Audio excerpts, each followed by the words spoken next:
on parle beaucoup du syndrome de l'imposteur. Mais en réalité, on ne prend pas souvent le temps d'expliquer et de dire ce que c'est vraiment. Alors, j'ai pris mes petites notes, j'ai mis à plat toutes mes idées et on va en discuter aujourd'hui.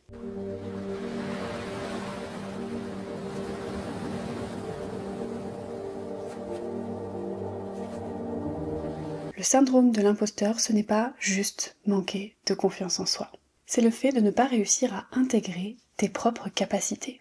Tu peux donc avoir des résultats, des compétences, des preuves concrètes, et malgré ça, avoir l'impression que tu as eu de la chance, tu n'es pas vraiment légitime, et qu'un jour, quelqu'un va se rendre compte que tu n'es pas à ta place. C'est vivre avec la sensation d'être un peu en trop, ou de ne pas être au bon endroit. Un peu comme si tu occupais une place qui n'était pas vraiment la tienne. Et ça vient souvent d'un décalage. Ça vient souvent d'un décalage entre ton niveau réel et l'image que tu as de toi-même.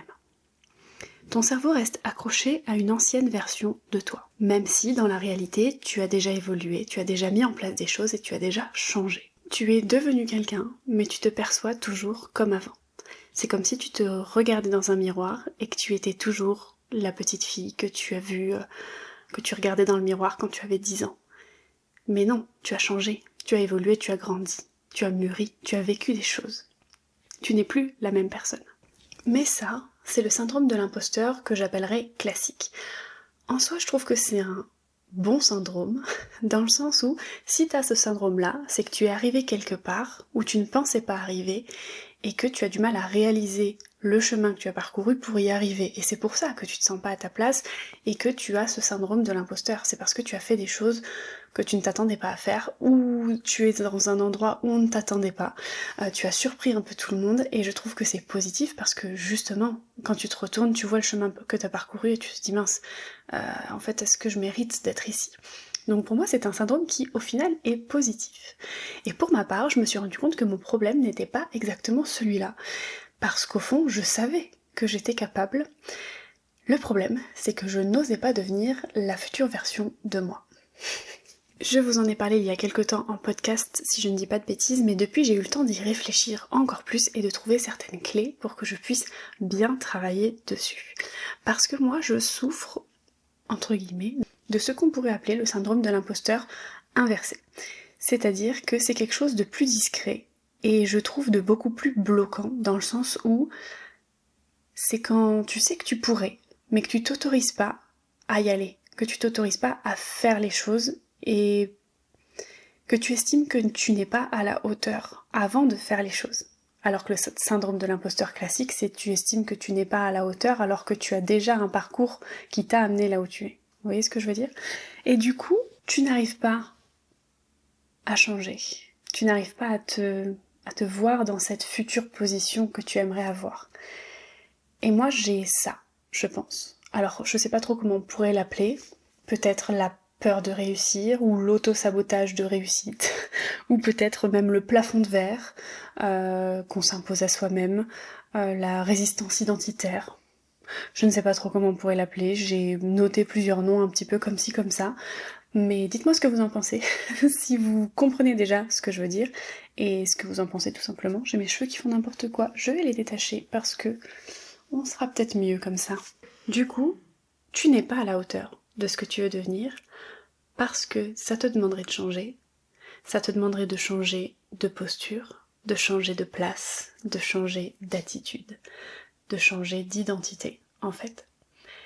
Et ça peut te bloquer pendant des années. Alors que le syndrome de l'imposteur, tu es arrivé à un endroit où tu t'attendais pas à arriver et tu ne te rends juste pas compte du chemin que tu as parcouru et du fait que tu mérites d'être là où tu es. Ça fait depuis 2021 que je suis sur YouTube. Et objectivement, ça aurait pu aller beaucoup plus vite. J'aurais pu gagner plus d'abonnés, j'aurais pu être plus vue. Mais pendant longtemps, je me suis un peu freinée moi-même. Je m'empêchais de créer des shorts, je m'empêchais d'aller sur d'autres réseaux sans avoir la visibilité pour tout le monde, c'est-à-dire que j'étais sur Instagram mais c'était bloqué uniquement pour certaines personnes. Et quand vous me demandiez à vous abonner, je vous acceptais. Je n'avais pas de compte TikTok. et je m'empêchais en fait, je me mettais des barrières à moi-même parce que j'avais peur de ce que ça pourrait donner. Et donc pendant longtemps je me suis freinée moi-même, je me suis mis des œillères et je me suis cachée dans un coin pour ne pas être vue. Donc j'avais cette espèce de dualité, de paradoxe dans ma tête, où j'avais envie que mon contenu soit plus vu, qu'il touche plus de personnes pour qu'on puisse grandir ensemble, se développer ensemble, se poser des questions, etc. Même si je parlais aussi de trucs beaucoup plus futiles, mais mon intérêt c'était plus de toucher les personnes pour les sujets plus profonds que ma chaîne touchait. Et parce qu'aussi ça me faisait énormément, enfin ça me fait toujours énormément plaisir de poster, c'est vraiment quelque chose que je trouve agréable. C'est mon petit moment à moi où je suis là face à vous, face à la caméra. Je prends du temps, je pose mes mots. Parfois je les écris en amont et ça me permet de faire des réflexions et de me dire si j'ai besoin, je peux y revenir plus tard et voir le chemin que j'ai parcouru. Et ça c'est aussi pas mal.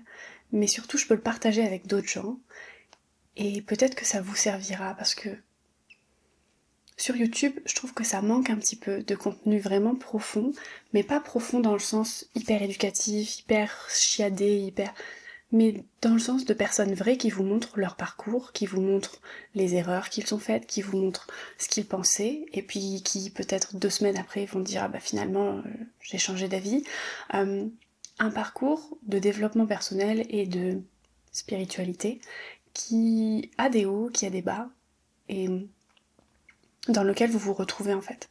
Et ça m'avait manqué parce que j'ai eu de grosses périodes de doute où je me suis dit bah mince, je trouve pas des personnes comme moi, un peu sur n'importe quel réseau, mais moi j'aime beaucoup consommer du YouTube et c'est pour ça que je me suis lancée d'abord sur cette plateforme-là et je trouvais pas en fait. Et je me suis dit bah pourquoi pas ouvrir une chaîne et parler vraiment de tout, de trucs futiles, de trucs utiles et puis de développement personnel, etc.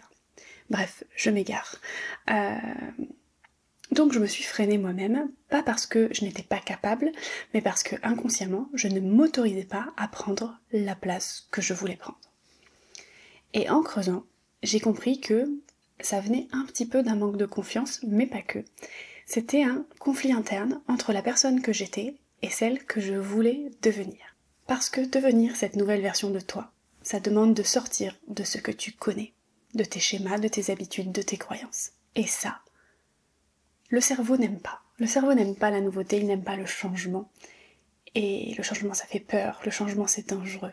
Parce qu'à l'époque, quand on était dans une grotte, quand on était des hommes de Cro-Magnon, rester dans la grotte, ça voulait dire la sécurité, sortir, on savait pas ce qu'il y avait dehors, on savait pas si on pouvait se faire manger par une bête ou si on pouvait se faire empoisonner en mangeant quelque chose qu'il fallait pas, ou si on pouvait se faire attaquer par une autre tribu. Et donc l'inconnu, le cerveau l'assimile au danger et à la mort.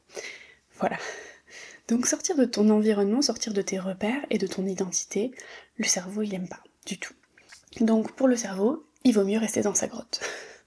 Mais c'est pas une bonne idée si tu veux évoluer. Et c'est donc pour ça que je me suis lancée sur YouTube, déjà pour un challenge personnel parce que déjà j'appréciais ça, c'est un contenu que je regardais, et puis je me suis dit bah pourquoi pas, et parce que surtout ça manquait.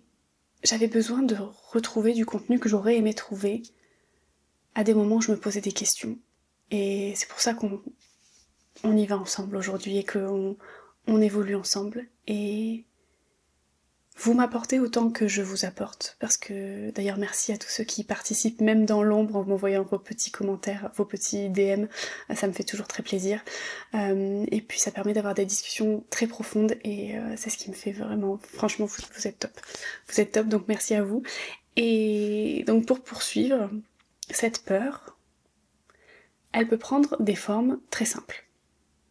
Par exemple, dans ma famille, tout le monde est salarié, donc inconsciemment, l'entrepreneuriat, c'est pas fait pour moi. Par exemple, dans ma famille, on est tous en surpoids, donc je pourrais jamais perdre de poids, parce que de toute façon, c'est comme ça, on est tous en surpoids.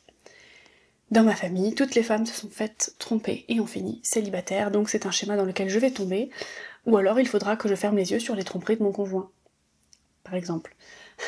Dans ma famille, il y a eu des maladies, je vous dis une bêtise, mais toutes les femmes ont eu un cancer du sein, donc forcément je vais avoir un cancer du sein. Ce sont des croyances qui nous ont été inculquées par notre éducation, ou par ce qu'on a vu, ou par ce qu'on a vécu. Donc ça peut être des croyances qui nous viennent de l'enfance, ou qui nous viennent de ce qu'on a entendu, vu, etc. Donc par exemple, l'argent est difficile à gagner, tous les hommes sont comme ci, toutes les femmes sont comme ça, il faut souffrir pour être belle, ça c'est quelque chose qu'on a beaucoup entendu, on peut faire confiance à personne dans tel domaine, dans le travail, dans l'amitié, dans peu importe, l'amour fait souffrir, que des choses comme ça qu'on a pu entendre, et qu'on a pu voir, et que notre cerveau a assimilé comme étant une vérité.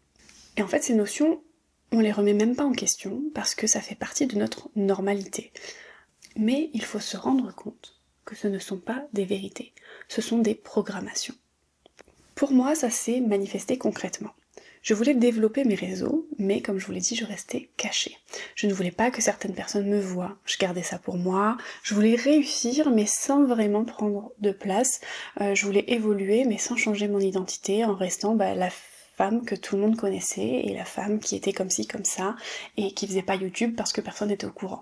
Alors que là, je deviens petit à petit la femme qui est sur YouTube, la femme qui partage des contenus des fois un peu bizarres, parce que on va pas se le cacher, il y a beaucoup de gens qui se posent des questions, mais en fait j'adopte une nouvelle identité et je me suis rendu compte, surtout, que j'étais pas morte en fait. Parce que j'ai des personnes de mon entourage qui ont commencé à tomber sur mon contenu, forcément, surtout en allant sur TikTok ou ce genre de plateforme, j'ai un cheveu. Au bout d'un moment, il y a forcément des gens qui tombent sur votre contenu. Et je me suis rendu compte que la plupart du temps, ces gens, c'était même pas forcément des critiques négatives, mais plutôt des critiques positives ou constructives. On me donnait des conseils, on me disait « Ah bah moi j'ai bien aimé cette partie-là » ou « Ah bah tu devrais faire ça aussi » ou « Ah bah c'est intéressant ». Les gens étaient plus étonnés et curieux que forcément dans le négatif. Et en fait, à chaque fois que j'ai eu ces choses-là, j'essayais d'ancrer dans mon esprit que je ne suis pas morte. Quelqu'un de mon entourage l'a vu et je ne suis pas morte. Pour essayer de garder ça en tête et de changer mes habitudes et mes croyances en me disant que c'est dangereux d'être vue, c'est dangereux que tout le monde se rende compte que je suis sur YouTube ou c'est la honte ou... Bah non en fait, parce que ça fait pas partie de moi, parce que je me régale à faire des vidéos et pourquoi pas. Et à un moment, j'ai pris conscience de quelque chose. Ce n'est pas le manque de capacité qui bloque, c'est la peur de devenir quelqu'un d'autre. Comme je vous l'ai dit, l'image de la femme qui est comme ci, comme ça, bien précis, et en fait, les gens, quand ils apprennent une nouvelle chose sur toi, d'un coup, ça change leur vision, la vision qu'ils ont de toi. Par exemple, je sais pas moi, je vous donne un autre exemple, quand les gens me connaissent comme ça, et qu'ils savent pas forcément ce que je fais comme sport, eh bien, je suis Léa, je fais tel métier, je suis dans tel domaine, j'apprécie telle ou telle chose, des fois ils savent un petit peu sur ma famille et tout, et en fait, quand je leur dis par exemple que je fais du pole dance, là les gens, en fait, ils sont choqués, surpris, parce que ils s'attendent pas forcément à ce que la personne qu'ils connaissent qui est devant eux fasse du pole dance. Ou c'est comme, je sais pas moi, un homme qui va faire un sport dans lequel on l'attendrait pas forcément. Je sais pas moi, qui va danser avec sa femme tous les mercredis. Je vous dis une bêtise, mais voilà. Et en fait, souvent ça étonne les gens plus que ça n'amène aux critiques négatives. Donc tout ça est lié, comme d'habitude, à la peur. La peur d'être vue, la peur d'assumer, la peur de ne plus rentrer dans les cases, la peur que les gens te voient autrement, de qu'est-ce qu'ils vont penser, la peur, la honte, ce genre de sentiments. C'est des cases dans lesquelles ton éducation, la société, les épreuves, les choses que tu as vécues t'ont mise, mais dans lesquelles tu n'as pas forcément le courage de sortir. Et je me suis rendu compte que c'était mon cas. Mon éducation, ma manière de penser, mes expériences m'ont mis dans des cases. Et je n'avais pas le courage d'en sortir. Ils m'ont mis dans une grotte, et je l'ai pris pour acquis, et je suis restée dans ma grotte, et je voulais pas en sortir. J'ai donc commencé à travailler là-dessus. Déjà en agissant. Forcément. En agissant, parce que si tu n'agis pas, rien ne se passe. Donc, par exemple, en allant sur TikTok, en postant des shorts, en ouvrant un petit peu plus large et en assumant quand les gens m'en parlaient. Donc, en sortant progressivement de ma zone de confort et en m'exposant petit à petit. D'où ma décision de faire 2 chaînes distinctes pour cibler un petit peu plus les personnes en fonction de leurs affinités et des choses qu'ils ont envie de regarder, mais aussi le fait de poster des réels, d'ouvrir un compte TikTok et d'être tout simplement plus visible. Et surtout d'arrêter de me cacher. D'arrêter d'avoir honte quand on en parlait et au contraire de dire oui effectivement, bah écoute, ouais, ah bah pourquoi tu fais ça? Bah je me régale, franchement ça m'éclate. Ah d'accord, et puis j'aime bien partager, et puis machin. Et sans rentrer non plus dans la justification excessive. On me pose des questions, je vais y répondre, mais je vais attendre que la personne creuse, si elle le souhaite, pour développer. Et je vais éviter de me justifier. Parce que justement, plus tu te justifies, et plus les gens, ils sentent que t'es mal à l'aise par rapport à ce que tu fais ou par rapport à ce que tu es en train de devenir. J'ai arrêté de craindre que les personnes ne tombent sur mon contenu. J'ai laissé mes comptes accessibles, et j'essaie au maximum d'assumer et d'incarner donc cette nouvelle identité.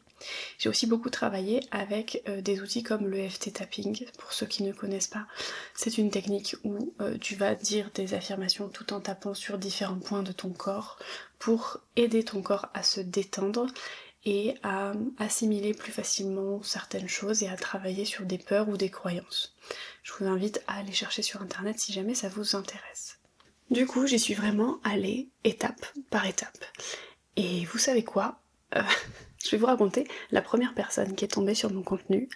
Elle m'a annoncé ça en me disant, je l'ai noté parce que ça m'avait marqué. Ah, je suis tombée sur TikTok. Enfin, c'est toi sur TikTok? Enfin, je crois que je t'ai vu. Et là, mon sang n'a fait qu'un tour.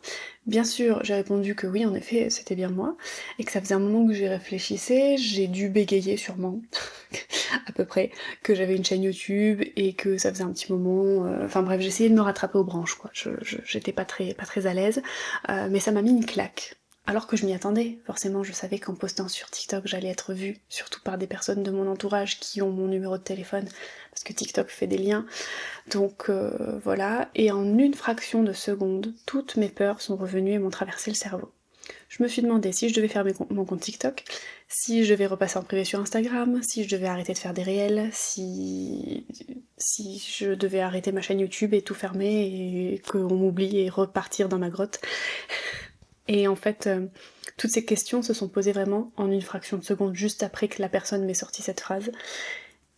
Et en fait, elle a continué en disant ah mais c'est top ce que tu fais, mais du coup tu tires les cartes, ah bah ça m'intéresse, franchement c'est vraiment bien, faudra que tu me le fasses un jour.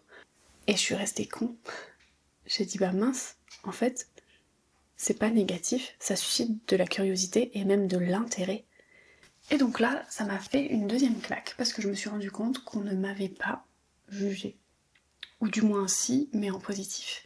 Que ça a suscité de l'intérêt, des questionnements, et même des encouragements. Et en fait, j'étais sur le cul. Et je me suis dit, mais mince, je ne suis pas morte. C'est littéralement ce que je me suis dit dans ma tête. Comme je vous l'ai dit juste avant, j'ai vraiment réalisé que j'étais capable d'encaisser le regard des autres et des potentielles remarques qu'on pourrait me faire. Et qu'en fait, j'allais pas mourir et que j'avais rien à perdre et que je craignais rien en fait. Que c'était pas dangereux, que je n'allais pas mourir, que je n'allais pas être blessée, que ma vie n'allait pas m'échapper d'entre les doigts et que tout allait bien quoi. Et ça m'a mis une sacrée claque parce que vraiment tu te construis tout un truc, un château fort tout autour de toi et quand tu en sors et qu'au final tu te rends compte que y a pas de bêtes sauvages, il y a que des petits lapins et puis que quand il y a une bête sauvage finalement en fait elle passe à côté de toi, elle te calcule pas, tu te dis bah mince, je me suis trompée. En fait, je craignais rien. J'avais juste peur. Parce qu'au fond, du coup, on ne bloque pas parce qu'on n'est pas capable. On bloque parce qu'une partie de nous pense que ce n'est pas fait pour nous. Et tant que cette partie-là n'est pas rassurée, eh ben elle te ramène en arrière. Elle te tire à l'intérieur de la grotte en te disant non, ne sors pas. Tu comprends ce que tu risques, rappelle-toi, il peut y avoir ça, il peut y avoir ça, il peut... Oui, mais il peut rien y avoir en fait. Il peut rien se passer. Je sais pas si c'est très français cette phrase, mais vous avez compris. Alors, forcément, je continue de me poser des questions, mais je garde la foi et le courage de poursuivre ce que j'ai fait, de poursuivre dans la direction que j'ai choisie. Et je sais que c'est bon pour moi. Je sais que c'est ce que je voulais depuis le début, mais que j'osais pas, que j'avais peur, que j'avais honte. Donc aujourd'hui, j'aimerais que tu te poses cette question, si tu te sens bloqué, est-ce que il y a un chat? Est-ce que je manque? C'est pas grave, je vais lui ouvrir. Oui mon bébé, je vais t'ouvrir. Tu veux venir avec moi? Allez viens, viens dire bonjour. Oui? Je sais pas, faut que je regarde. Tu veux te connecter avec mon compte? Regardez ce dessous, c'est le petit rebaguette de panthère et panthère. Bonjour mesdames et messieurs, nous sommes ici en présence de petites bouts de femmes et d'un chat assez incroyable qui se lèche les babines. Oui, nous sommes donc là, dans cette pièce réunie avec ces personnes qui ont décidé de nous ignorer. Bien. On dirait les voix dans les avions, tu C'est sais. bien fait ou pas? On dirait les voix dans les avions. Ladies and gentlemen. Encore. Allez. Ouais, ça fait toujours comme ça. Ladies and gentlemen, c'est le commandant de bord qui vous parle. La température extérieure de 25 degrés, nous approchons notre atterrissage. En 25 minutes, nous arrivons à l'aéroport de Barcelone. 25 minutes. J'espère que vous passez un excellent vol en notre compagnie. Vous êtes d'accord. Allez. Donc, maintenant que nous sommes avec la Ruby, je sais plus où j'en étais. Je crois que j'en étais là, à la fin en fait. J'en suis à la fin. Donc, si tu te sens bloqué, pose-toi cette question. Est-ce que je manque de capacité ou est-ce que je n'ose pas devenir celle que je pourrais être? Ou celui? Si tu t'es reconnu dans ce discours, écris évolution en commentaire pour ancrer l'intention d'évoluer et de finalement faire les choses que tu n'as jamais osé et de finalement assumer les choses que tu n'as jamais osé assumer et de finalement prendre les actions que tu sais bonnes pour toi. Écris évolution en commentaire, mets-moi un petit like et dis-moi qu'est-ce qui aujourd'hui te retient vraiment.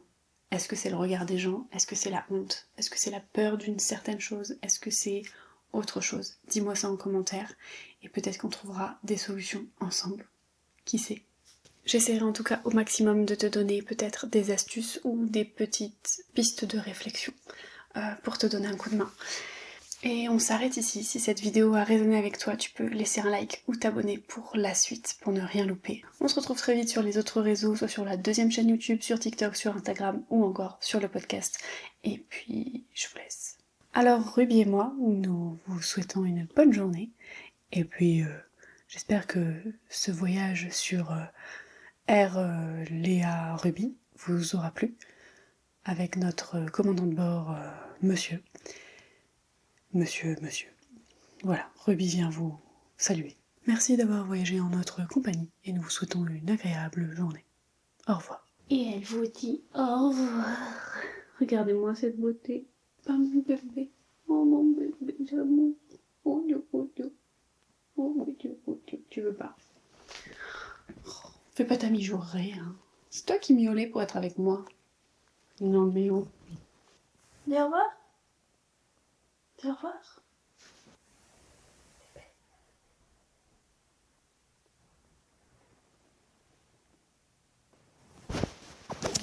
Non, attendez.